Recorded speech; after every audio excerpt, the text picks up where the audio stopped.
Wargamers. Today we're going to talk about a classic Tyranid unit, and that is Genestealers. Genestealers in the new Tyranids Codex are back and better than ever, so let's talk about their strengths, weaknesses, and how you might want to deploy them on the battlefield. Before we do that though, I want to say thanks for watching. If you like this video, go ahead, hit like, hit subscribe, and that way you don't miss any of my upcoming unit reviews or battle reports for 8th edition. Cool, so let's start off with the Genestealer profile. Movement 8, weapon skill 3, ballistic skill 4, strength 4, toughness 4, 1 wound, 3 attacks, which can be improved, leadership 9, and a 5-up save.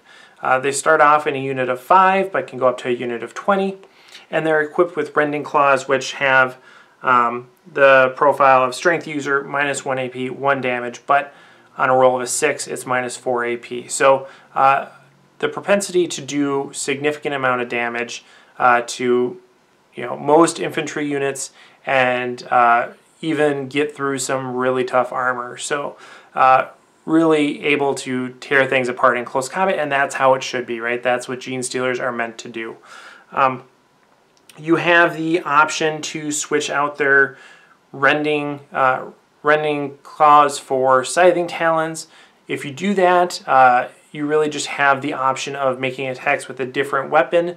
The benefit of Scything Talons is that you can re-roll 1s to hit, but you give up the ability to have a static -1 AP and then the potential for -4 AP. So in a lot of cases that you're going to be using the Rending Claws anyway, but the Scything Talons are a free upgrade. They cost 0 points, and you can choose on a combat by combat basis if you want that -1 AP or if you just want to be able to re-roll 1s.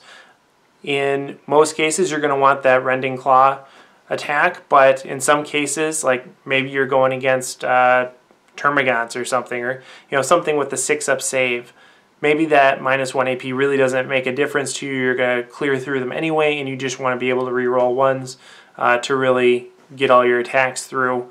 Then Scything Talons might be a good option in that point. But in most cases, like I said, Rending Claws are going to be what you want to use.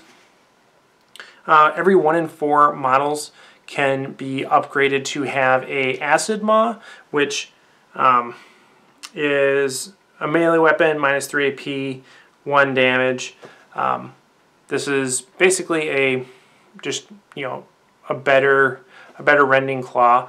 You don't have to give up your Rending Claws to take this upgrade, and it's a free upgrade, so you might as well take the Acid Maw on every 4th Genestealer. The problem is that a lot of people don't model their Genestealers to have that necessarily, so keep that in mind if you are purchasing and assembling Genestealers, is that you might want to have an Acid Maw every fourth one. In addition, you can take Flesh Hooks, which are an Assault 2 weapon, range 6, strength 4, 1 damage. So it's basically a short-range bolter, and you can use that when you're in close combat. It's nice, but really you don't need it. It's 2 points to upgrade, and Genestealers are definitely worth their points if they make it into combat. They're not worth their points if they don't make it into combat, so I really wouldn't load them down with any extra upgrades like that. So kind of stay away from that.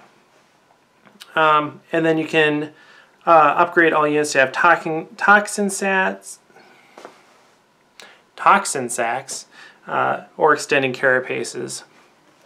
And I generally don't think that these are necessarily worth it. They have the special ability Flurry of Claws. Genestealers have 4 attacks instead of 3 if they're a unit of 10 and more, so you're almost always going to want to take a unit of 15 or 20 to really take advantage of that. Lightning Reflexes, they have a 5-up invulnerable save. Swift and Deadly, they can charge even if they advance. This is huge. It basically gives you a reliable 12-inch movement for them. They don't have shooting attacks, so if they advance, doesn't matter. Basically, you're able to consistently move 12 inches, maybe more than that, maybe a little less, and then charge. They can take extended carapaces, like I mentioned. This improves their save, but forfeits the the Swift and Deadly ability, so you're no longer able to advance and charge. For that reason, I don't think you're ever going to want to take the extended carapaces. The one exception might be if you're going for a sturdy bug build with Jormungandr, and you're like, I want Genestealers that have a 3-up save. And so you take extended carapaces plus their cover bonus. They have a 3-up save now instead of a 5-up save. And you're just going all in on the sturdy bug build. That's one way to do it. I wouldn't do it that way, but you could do it that way. And then finally, one of the big differences of Genestealers in the Codex as opposed to the Index is the Infestation rule. It basically allows you to put down 4 Infestation nodes in your deployment zone if you have any Genestealers in your list. And those Infestation nodes basically serve as homing beacons or teleportation nodes or whatever you want to call it for Genestealers, and they can deploy near those instead of being deployed normally. So it's basically a deep strike ability for Genestealers. And this is really nice if you know that you're going to be fighting a shooty army that they're just going to get targeted right away, something like that. If you have something where you're worried that your Genestealers are going to get blown off the table right away, this gives you a really nice option. It also gives you some good options as far as counter deep striking. So if you have like a high priority target in your deployment zone, let's say Tyrannifex that you think is going to get deep struck on with melt weapons or something like that, you can deploy your Infestation nodes somewhat nearby, because if your enemy gets too close, they disappear, but you can deploy them in a way that allows you to easily respond to enemy units in your deployment zone. So that's a nice asset as well. It allows you both defensive and offensive capabilities that are quite valuable. In terms of which types of Hive fleets you want to take here, I would go with Behemoth or Kraken, really. Behemoth is going to be really nice because it is going to allow you to reroll those charge distances, and like I said, Genestealers are worth it when they're in combat, and they are not worth it when they are not in combat. So if you're able to reroll that charge move, that can make a big difference.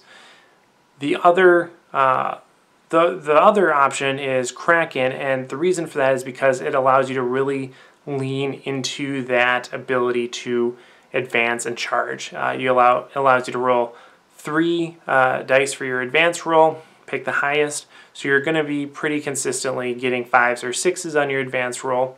That means that really they have a movement of like 14, something like that. And on top of that, there is a Kraken stratagem called Opportunistic Advance that allows you to double your advanced movement and add that to your movement phase. So you could, if you roll a 5, we double that, it's 10, now they're moving 18 inches. And you could even get further with a Swarm Lord ability to allow them to move twice.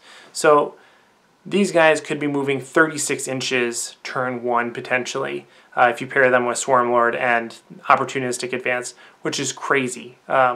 36 inches plus their charge range. So, that's a 48-inch threat bubble with Genestealers. Can you imagine just having Genestealers book it across the table like that? That's crazy.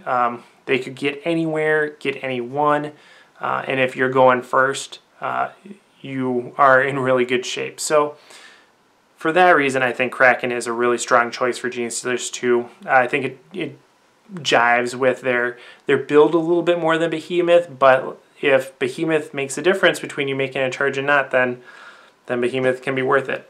So yeah, I think they're going to be a staple of Tyranid lists that we see now. They work out really well with a Broodlord, which can increase the number of attacks that they have, not increase their number of attacks, but increase their ability to wound. They benefit significantly from things like Onslaught or Catalyst that increase their durability or ability to move and charge. So really they are a very valuable unit that can be benefited by lots of other different units in the Codex. There's a lot of synergy with them, and they are deadly in close combat. 15, 20 guys with 4 attacks each, that's going to tear through most infantry units, like I said, and that's enough dice that you can do significant damage to non-infantry units as well, vehicles, monsters, things like that. They're going to be able to do some pretty significant damage. So that's what I think. I like them. I'm planning on bringing at least 2 units of at least 15 in my Kraken list. Love to know what you guys think in the comments below, and of course, happy wargaming.